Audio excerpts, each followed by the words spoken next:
Okay, we're here with UCO head football coach Adam Dorrell and student athletes Jack Puckett and Jaylen Cottrell following UCO's playoff victory in the NCAA football championship first round. Coach, would you start with an opening statement about today's game, and then we'll open it for questions after that? Yeah, just was really proud of our team. I thought we beat a really good football team today. And obviously, it was never easy, and it never is in the playoffs. And so, hats off to Ouachita Baptist. I thought they played really good. Thought they had a really good game plan. Thought their guys played hard. That's a really good football team. And so, proud of our guys because I don't feel like we played our best game today. I thought we had a lot of drops, had more mis-execution, offense, defense than we've had all year, and it led to some big plays for them and us not, potentially getting some big plays. But overall, when you can win a playoff game, survive and advance, I thought it was great. And then I just think our guys are gritty and resilient. There's times all year we've been behind or had to come back and had to keep scrapping. And, again, today was another example of that. I just think it speaks to the type of young man we have in our program. I think our guys are very selfless. They're tough. They're disciplined. And I really believe they love each other, and they're playing for a greater cause. And I think you can really see that in their play. On the fourth and goal, when you decided to go forward there instead of taking the field goal, what kind of was your reasoning for that? Yeah, I always feel like when you're inside that 3-yard line, even if you don't get it, I feel like you put a lot of stress on the other team. And I just felt like at that time, it was maybe a chance for us to really maybe put the nail in the coffin, so to speak. And I just feel like this time of year, I'm going to continue to make those calls. I just feel like you have to. And again, I believe in our guys. I believe that they've made those plays all year. And again, as it keeps getting, we're going to be down to 16 teams or whatever. And I think you got to be aggressive in those moments in the playoffs. Talk about your decision to go with Jet, and talk about his game today. Threw for 300-some yards. Yes, Dawson is currently working through a little bit of an injury that occurred last week. We're very confident. He could have gone today, but he probably wasn't going to be able to make every throw potentially that he needed to make. And so he was feeling great today, but we decided because he hadn't practiced all week to go with Jet. Jet had a really good week of practice. I thought he played really well today. So I'll tell you this, it's a good problem to have. I think a lot of people would like to have that problem. And, I know he's very confident he's going to be full go by Monday, and we'll just go through the week and assess him. But I thought he played really, really well. He had the one bad pass, but got settled into the game, would step up in the pocket. I thought he did a great job of taking check downs. I thought his RPO decision making was really, really good today, and just a competitor. To go down into the wind, that final drive was he made some big time throws. Jack, talk about them coming back and taking the lead. I mean, what were you thinking about? Oh my God, what's happened? Biggest thing in a moment like that is immediately hitting the reset button and looking around and getting to your iPads and figuring out what's going on.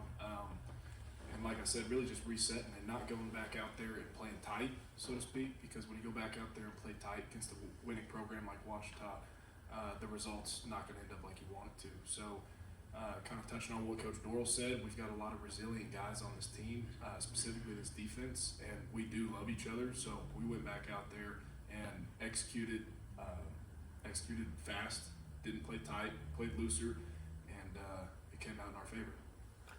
Jaylen, you were very balanced today. Jet did his deal. Of course, you provided a lot in the running game today. I would just want to say it starts up front with us and on the perimeter. Without O-line getting to their double teams at the second level, none of this would be possible. The game plan this week was get to the edge, and then in the passing game, I feel like the receivers did their part in allowing us to get to the edge, holding their blocks, and just doing what I can do to get upfield and get yards. Yeah, you had a 73-yard run. That was probably got everything going in the right direction for you guys. Yeah, so that was our big personnel. I don't know if it was third and short, but I think it was. Yeah, it was, yeah. And I knew we needed that. So when the play call came in, I just went through my reads, read the O-line, and just was patient, and once I saw a crease, I hit it. He's fast, isn't he? Yes, he is. They had 3 guys chasing him, and nobody could catch him. Jack, you and the defense were able to get 7 sacks on the day. What were you able to find out that worked against this Ouachita Baptist defense or offensive line? Sure. So specifically coming out, we had some stunts that we had worked on all week, and we did hit those. But the credit to the Ouachita offensive line and quarterbacks, they started to pick some things up. So we kind of had to revert back to some other stunts that we liked. And honestly, biggest thing was taking them off their first read. That was a big goal this week. So shout out to the defensive backs for clamping onto their guys long enough for us to make him start moving with his feet. And we had guys making plays in the backfield, like you said. And for Jaylen, now you personally, you're just a different player than you were last year, the year before. Even some of your former teammates that were here, Dante, Johnny, Raekwon, and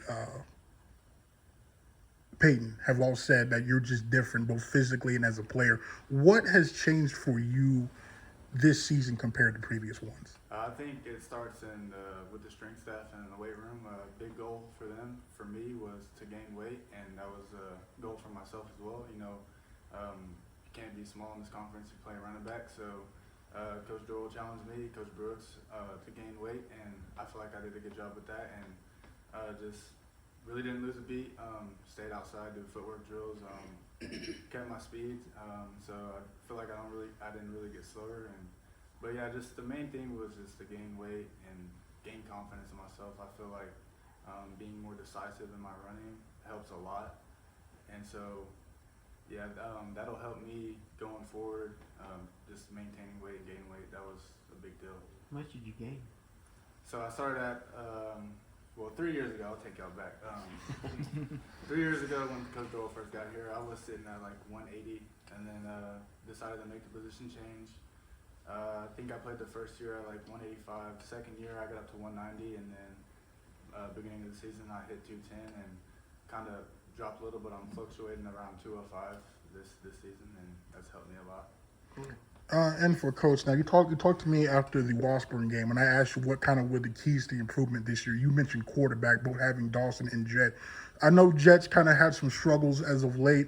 You turned to him today because of injury. He kind of had a little bit of the interception adversity, but he came and he led you on that tying drive and in overtime. Just what can you say about Jet? Well, I was just really proud of the way he's bounced back. I've always said confidence in student athletes can be a fragile thing, I think, in any sport. I personally think the quarterback position is the hardest position to play in any sport.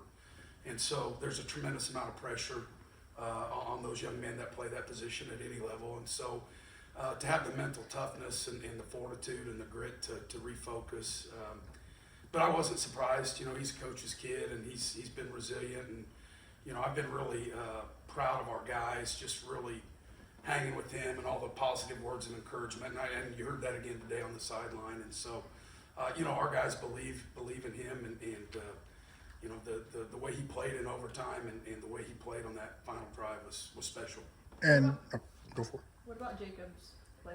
Oh, it's awesome. Yeah. Snag in the side of the end zone that they challenged, and Yeah. then the wide open in the back end. So Yeah, no, he had a really big day today. Really happy for him, senior. I don't know where you were at on his catch. It was a really, really good catch. He was able to get both feet down.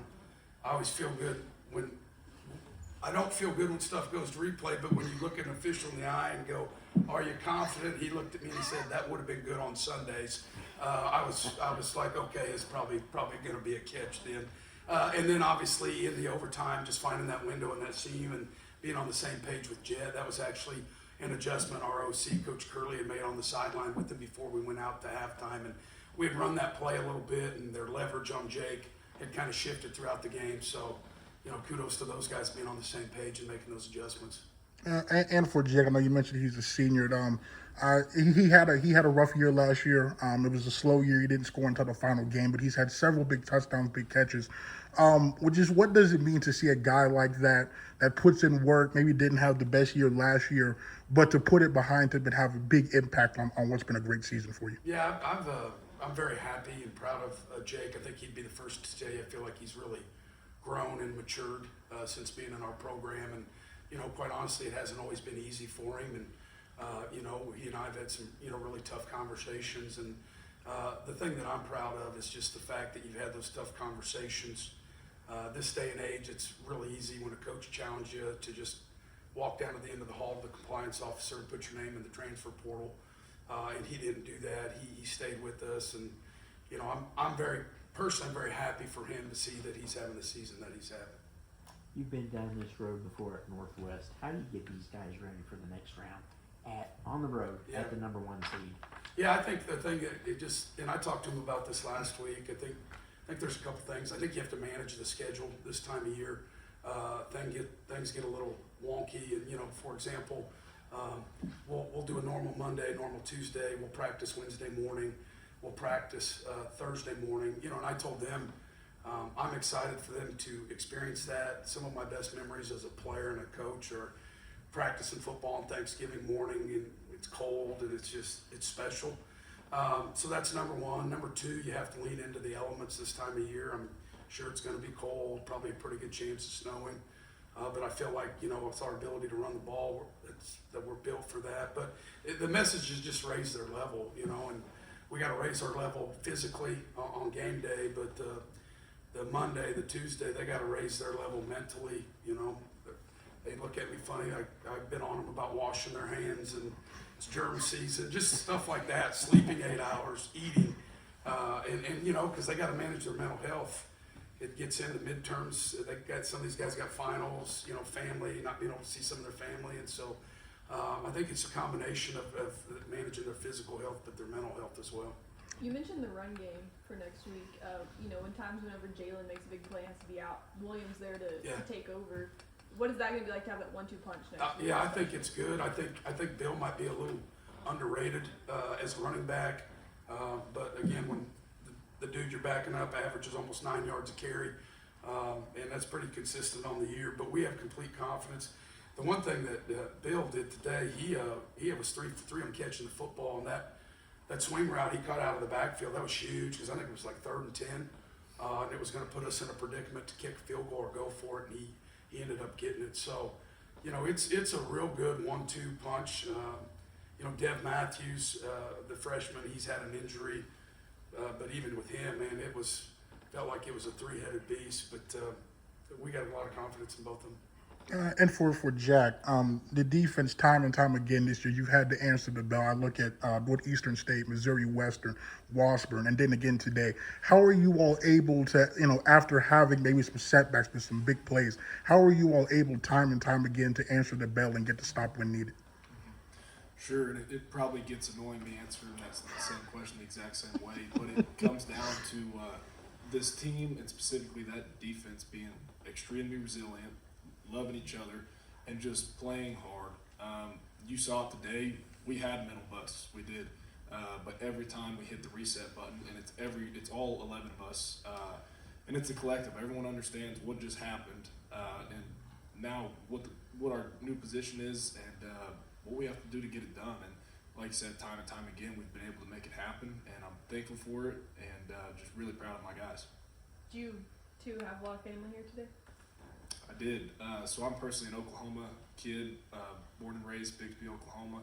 So I had a lot of family out here today. I had some friends as well, and I had a lot of family that were watching online as well. One of them was actually at a Oklahoma tailgate right before the game, and I guess they had a bunch of people crowding around wanting to see what's going on here in Edmond, so that was a pretty cool thing to hear as well. I had my dad and my brother, but a lot of my other family, they're at a wedding right now, so I'll be hitting the road, making it to a reception hopefully.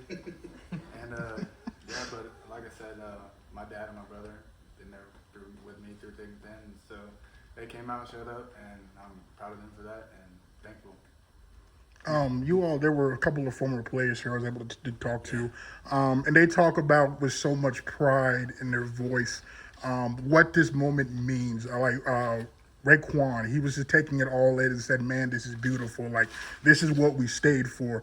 When you hear things like that, what does that mean to you, Coach, and then to both of you as they were your former teammates, of you building off what they started. I always said that those two teams, those classes 22, 23, really I think set the foundation. And so, what does hearing that mean to you? It means a lot. First and foremost, I can relate with them a little bit. My senior year, we got beat in the playoffs, and the following year they won the national championship. And I remember I wasn't working there at the time, but really supporting those guys, and it can be hard. It can be hard, because they put in a lot of work and maybe didn't reap the rewards that they wanted. So very proud of them for sticking with us and believing in us and being here. Shout out to Wixie.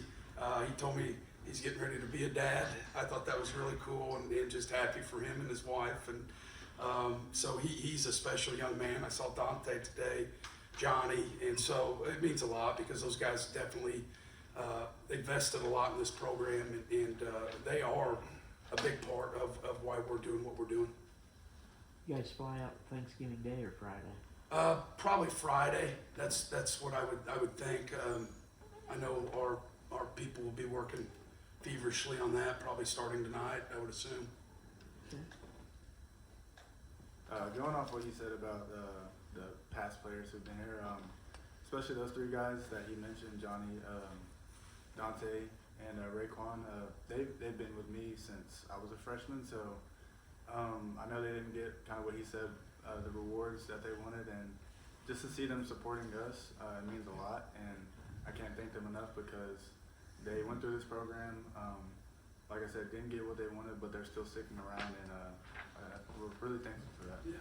And I think they just wanted it to be better than when they left it. Yeah. So They definitely did. They did. So I hope you know that you made them very proud. They were standing, cheering the whole game. Raekwon was about four beers deep, but but no, you've made them proud. I've talked to Michael Slater, Ralph Fuentes. You made them all proud. So I just hope you know that they're watching and they're cheering and they're appreciative that all their hard work hasn't gone to waste. Appreciate it. There's players that aren't a part of your era, that are part of my era and the Boback era, that also are supporting you guys. For sure. I had a chance to had a really good conversation with Coach Boback. He was at the Washburn game. I thought one of the most classiest things I've ever seen, and I gave him a hug and told him thank you because, if you look, obviously we've recruited guys like this. This guy was recruited by him, and Nick's Bronco through and through. So a lot of guys from the 90 team here today. I think those guys have a lot of fun out at the tailgate because by the time I talk to him at the end of the game, I'm struggling. I feel like I need an interpreter a little bit with some of them. So it's just really great to see everybody excited again. Yeah, what was it like seeing all the fans there? And then Oh, it's obviously awesome. they hit the field and everybody's celebrating this Yeah. big playoff win. What was that like seeing them? I was pleased. So we can only have 125 people on the sideline. That's suited, that's coaches, it's medical staff. So we sent out a thing like, hey, not everybody's going to be there. Is there people that don't want to be there? We got a really good response from the red shirts. Like, Coach, we'd rather sit in the stands and paint our chest and get all the crowd going. And I was like, that's awesome. And so, and then it's like we have a late arriving crowd. It was a really good crowd. And then I turned around at one point. It felt like it had almost doubled. But the energy today was awesome.